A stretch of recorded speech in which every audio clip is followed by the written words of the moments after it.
We changed the will. Your brother gets everything, my dad announced coldly.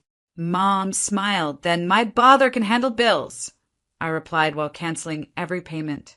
They left me out of their future, so I let their power get cut for a week straight. The clink of silverware, soft jazz playing from the Bluetooth speaker, and the hum of polite laughter. Everything about that evening screamed family tradition. It was Sunday dinner at my parents' house, a monthly ritual I never missed, no matter how tired I was after my shift at the clinic. Mom made her famous pot roast, and Dad opened a bottle of red he'd been saving for a special night. It all felt warm, familiar, safe, until he put down his fork. The silence was instant. Fork still midair, I glanced at him. His eyes were cold, calculated, almost businesslike, as he wiped the corners of his mouth with his napkin and folded his hands like a CEO about to deliver bad news. We changed the will, he said. Just like that. No preamble. No explanation. Kyle gets everything. The air left my lungs like someone had punched me in the chest. I turned to my brother. He didn't even fake surprise. He leaned back in his chair, one arm draped casually over the backrest like he'd won something he hadn't even worked for. Mom looked at me and smiled. That smug, patronizing smile that said, "Don't overreact, honey." Her tone matched it perfectly. It just made more sense this way. More sense? After everything I'd done for them? After being the one who stayed when Kyle left the state for college and never looked back? I forced myself to blink, to stay composed, even as the walls felt like they were inching closer. The warmth in the room turned to ice. I slowly set my fork down and pulled my phone out from under the table. With my thumb, I scrolled through my financial apps and quietly canceled every auto payment I'd set up for their utilities: electricity, water, gas, internet, even their lawn care service. My voice didn't rise. I didn't cry. I just smiled, same as Mom had. Then Kyle can handle the bills too. Dad's face didn't twitch. He just picked up his glass and took a sip like he hadn't just detonated a bomb in the middle of the dining table. Mom let out a soft chuckle. "Don't be petty, sweetheart." Petty? No, this wasn't petty. This was precise. I stood up, tucked in my chair, and looked around the room one last time. The same living room where I used to help decorate the tree, where I sat with Mom through late-night panic attacks, where I cleaned up after Dad's surgery when he could barely move. None of that mattered anymore. Without saying another word, I walked out. The door closed softly behind me, but the crack it left in my chest thundered like an earthquake. Something broke that night, and for once, I wasn't the one who'd be left to clean it up. It wasn't like I didn't see this coming. Deep down, I always knew where I stood in this family. When we were kids, Kyle would break a lamp, and I'd be the one grounded for not stopping him. He'd bring home C's and get a boys will be boys shrug. I brought home straight A's and got a quiet nod before being handed another chore list. At the time, I thought that was just parenting. Now I know better. At 17, Kyle wrecked Dad's old Chevy. Totaled it. They didn't even make him pay it back. Dad just called it a teachable moment and paid for a new car within the month. Meanwhile, I worked 2 jobs to afford my used Toyota, then lent it to Mom for 3 months straight when her transmission blew and she couldn't get to her yoga classes. I remember driving Mom to her doctor's appointments when she got shingles, sitting beside her for hours, bringing her soup, changing her ice packs. Kyle? He didn't even call. Not once. But still, he was the golden boy. The one who'd do great things someday. I, on the other hand, was responsible. That was my title, my identity, the reliable daughter who stayed close. Paid their phone bill without the masking. Fixed the leaky sink myself because Kyle's not really a tool guy. I kept a spreadsheet, literally, of every recurring expense they had. Internet, heating, garbage, the extra payment on their mortgage when Dad's hours got cut. And every time I sent a payment through, I told myself, they love you. They just don't show it the way you expect. But that dinner table moment, it shattered that illusion completely. I wasn't just being overlooked. I was being erased. I thought about the night I canceled their electric payment. I wasn't angry then, not in the screaming, punching way people think of rage. I was cold, focused, done. Because that's what betrayal from your own blood feels like. It doesn't explode. It corrodes. Quietly, slowly, eating away at every warm memory until all you see are the cracks. I remembered Kyle asking me to co-sign his first apartment lease, saying, "Come on, sis, help a guy out." I did it, even though he had zero credit. I paid the late fees when he forgot. Twice.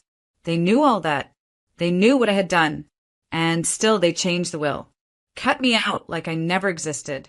That night, after walking out of their house, I sat in my car with the engine off for over an hour. I didn't cry. I didn't scream. I just stared at the dashboard and thought, let's see how well Kyle handles everything. I wasn't going to yell or beg. I was going to make them feel my absence in every dark corner, every cold shower, every dead phone line. They decided to erase me. So now I was going to let them live without me. Literally. The very next morning, Kyle swaggered into Mom and Dad's kitchen like he owned the place. Technically now he did. Or at least that's what they told him. He had his sleeves rolled up, sipping Dad's last cold beer from the fridge at 10 a.m., nodding like he was about to manage a Fortune 500 company. "First thing I'm doing," he declared, "is upgrading this place. Gonna turn the guest room into a gaming den. Maybe build a wet bar." Dad chuckled weakly. Mom just smiled. It was like they were convincing themselves that he was ready. That all those years of letting him get away with everything had somehow trained him for this. But real life doesn't care about favoritism. 3 days after the revelation, the internet went out. Kyle thought it was a glitch. "Probably the router," he mumbled, smacking it like that would help.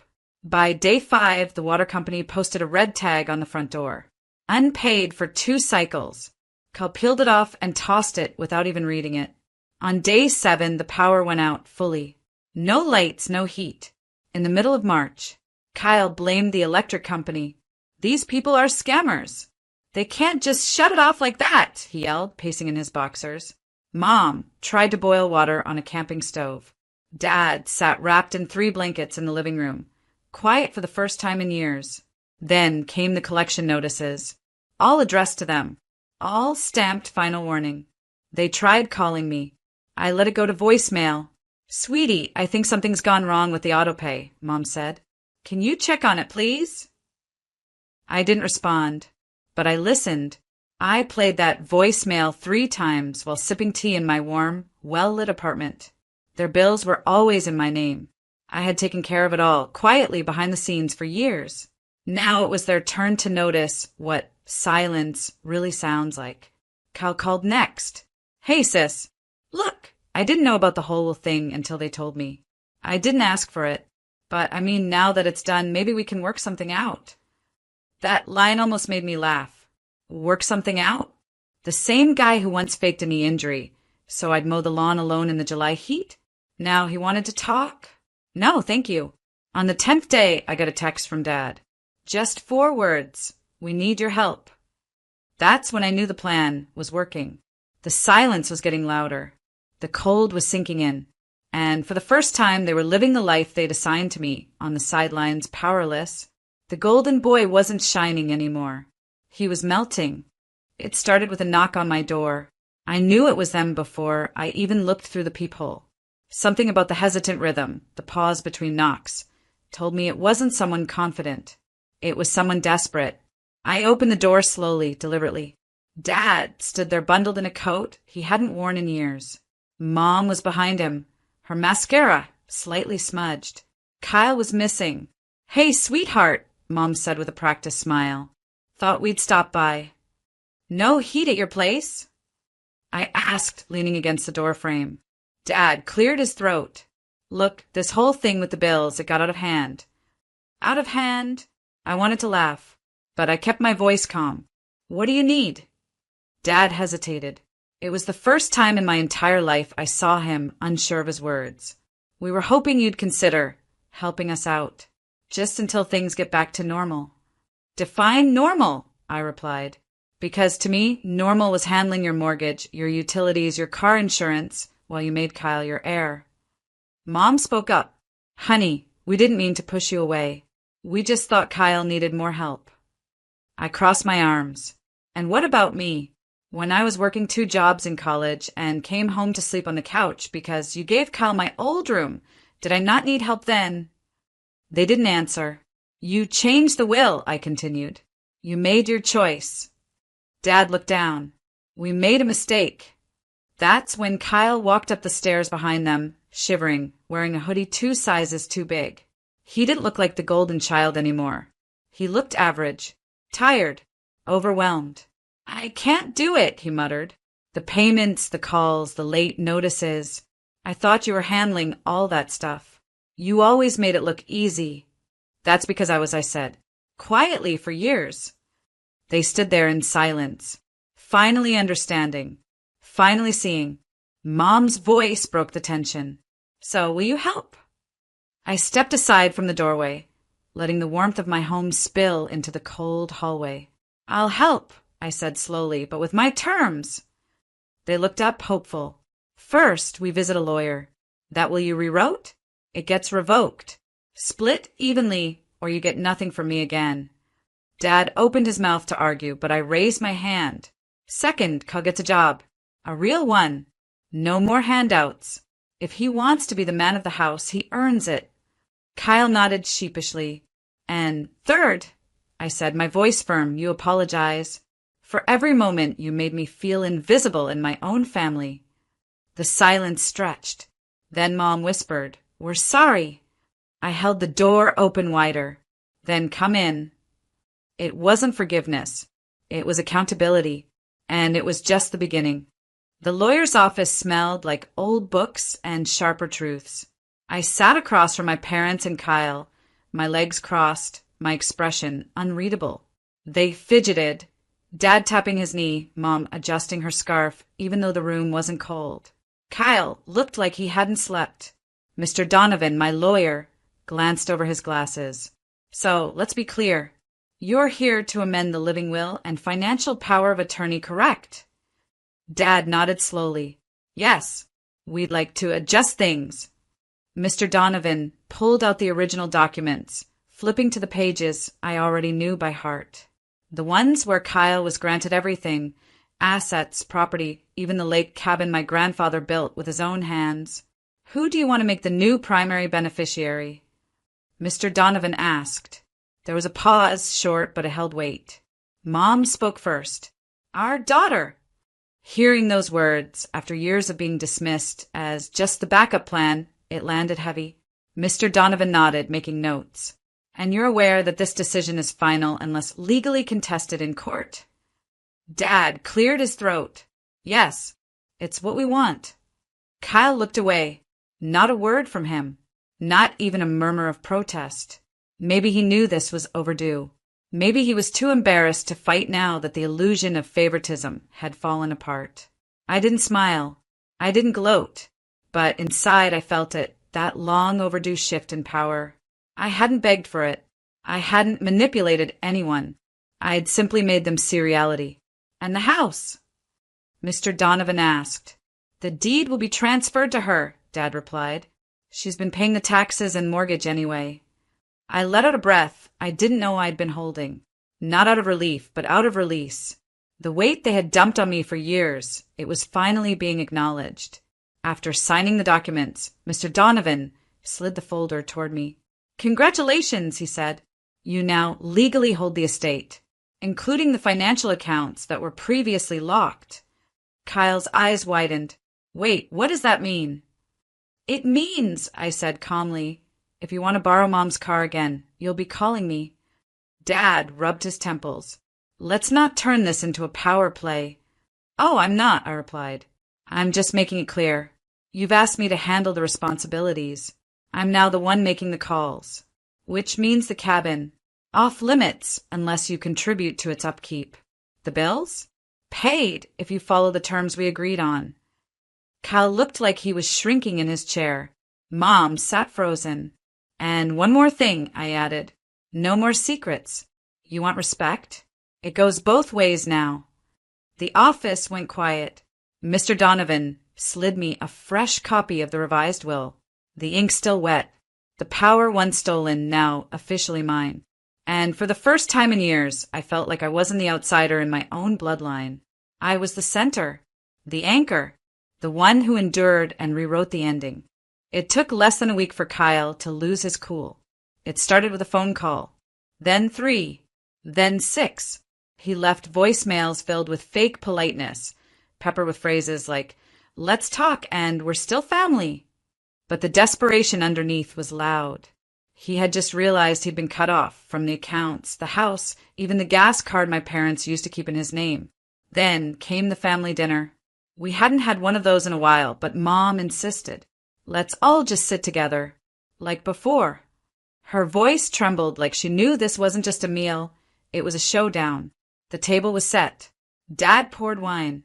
Kyle walked in 10 minutes late, wearing his smug grin like armor. He barely glanced at me as he sat down and launched straight into it. "So, I've been thinking," he said, his fork scraping his plate. "Maybe we should revisit this whole situation. It's kind of extreme, don't you think?" Dad and Mom glanced at each other. Silence. Kyle continued. "I get it. She helped out, whatever. But we all know I've always been more involved emotionally." I leaned back in my chair. "Emotionally? You vanished for 2 years, Kyle. You only came around when the word inheritance got involved." He laughed, awkward and loud. "Okay, that's unfair. I've been busy, sure. But I'm still their son." "No one's denying that," I said. "But being someone's child doesn't mean you automatically get to profit off their life. That's not how respect works." He put down his fork. "So, you're just going to keep control of everything? Dictate who gets what? That's not fair." I didn't raise my voice. I didn't need to. I pulled out my phone, tapped a few buttons, and played back one of his voicemails. "You think you're better than me just because you paid some bills? You're not. This family always puts me first, and you know it. Just give it back before you ruin everything." The room went still. Mom's face turned pale. Dad looked like he'd been slapped. I stood up, calm and collected. "You don't get to play victim and bully me behind closed doors anymore. From now on, everything's transparent." "Kyle," Dad said, "did you really say that?" He opened his mouth, closed it. No excuse came. I walked over to Mom and gently placed the house keys on the table. "I'm not here to take anything that isn't mine, but I won't be manipulated either. I spent years cleaning up your messes, and you thought I'd just keep doing it while you cashed in." I looked at both of them. "You taught me responsibility. I just decided to finally apply it to the right people." And then I turned to Kyle. "You don't get to push anymore. This chapter? You're not writing it." He looked shattered, publicly stripped of the power he once thought was his birthright. And for the first time in years, I walked out first, while the golden boy stayed behind, speechless. I didn't block their numbers. I didn't slam doors. I didn't send angry texts or long emails. I just stopped showing up. I stopped calling. I stopped answering. I stopped saving them. It was like turning off a faucet that had been leaking for years. At first, the silence felt heavy, like I was doing something wrong, like I was betraying my own blood. But the more I sat with it, the more I realized I was finally giving them the gift of space they had long denied me. And it was time for them to sit with everything they'd done. A week after that dinner, my phone stayed quiet. Then came a message from Mom. "Can we talk? Things are hard here." I didn't reply. Kyle sent a meme, then a joke, then a "let's grab coffee sometime." I left it all on read. Then came the calls from the electric company. Apparently, the auto-pay accounts had all been under my name. I had canceled everything when I stepped back. Suddenly, the power at their house went out for 4 days in a row. No AC in the peak of summer. Dad had to drive to the store to get ice and fans just to keep things cool. Then their internet stopped. Kyle tried to restart it himself, but the account had been under my login. The same login he'd once called me obsessive for managing so meticulously. And the mortgage? That reminder came quick. Turns out those small, monthly payments I had been making weren't so small after all. I had been the invisible hand holding their world up. Without me, things began to unravel. I didn't take pleasure in their discomfort. This wasn't revenge through violence or cruelty. This was just removal. I stopped fixing what they broke. I stopped rescuing people who left me to drown. Weeks went by. I went on a road trip up the coast with my best friend. For the first time, I didn't feel guilty for spending money on myself. I didn't check in, didn't update, didn't report my whereabouts like a soldier on duty. I lived, and while I lived, they struggled. One morning, I got a text from my cousin Jenny. Aunt Mary came to church today. Said she wishes she'd listened to you more. Looked really shaken up. It was strange. I should have felt vindicated, right? But what I felt was peace. Not because they were finally sorry, but because their choices were no longer my responsibility. They had written me out of their future, and I had let them. But now they were learning something hard. When you cut someone off out of selfishness, you don't just lose a person. You lose the glue that held your world together. And once it breaks, some things don't get put back together. Especially when the one who held the glue learns to walk away. A year passed. That year, I made it all mine. I traveled. I expanded my business. I didn't rush. I didn't worry. I let things unfold, not in their time, but in mine. I made new friends, pursued hobbies, and even started a new relationship. A healthy one this time. Not built on demands, expectations, or guilt. I was free, but I often thought about them. The people who'd once held my future hostage. The ones who thought they could erase me and just walk on unscathed. They didn't get away with it, not at all. They were still waiting for their golden ticket. But now it seemed the clock had struck midnight, and the clock tower was collapsing on them. I heard from Jenny again. She said Kyle was now fighting with Dad over their inheritance. They'd had a huge fallout over the money that Dad had promised would go equally between us all. It turned out Kyle had been making under-the-table deals and trying to take more than his fair share. The moment I walked away, they stopped relying on me, and now that I wasn't there to smooth things over, their greed was tearing them apart.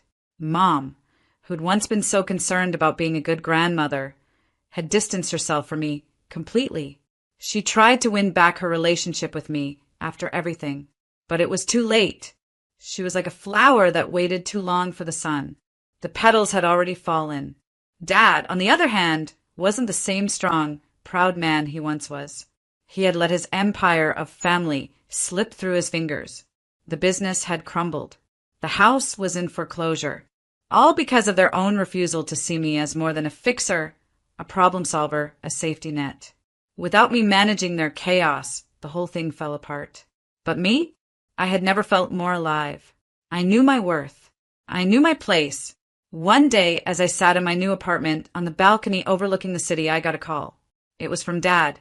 I let it ring 3 times before answering. "Hey," he said, his voice softer than I'd ever heard it. "Can we talk?" "Sure," I said, leaning back, looking at the skyline, my mind already set in stone. "What about?" I was wrong. We were wrong. And I'm sorry for everything I put you through. We need you back." I smiled, though he couldn't see it. It's a little too late for that. A silence hung between us, the kind that said everything but nothing at all. I was free. They weren't. And I wouldn't be their second chance. My phone buzzed again. It was a message from Jenny. She sent a picture of Mom standing outside my old childhood home, looking defeated. The house was being auctioned off. Life goes on. I had chosen to live for myself, and it was the best decision I ever made. And as for them, the world had stopped revolving around their drama, and for the first time in years, I was able to breathe. I was happy. I was whole. And they had nothing left.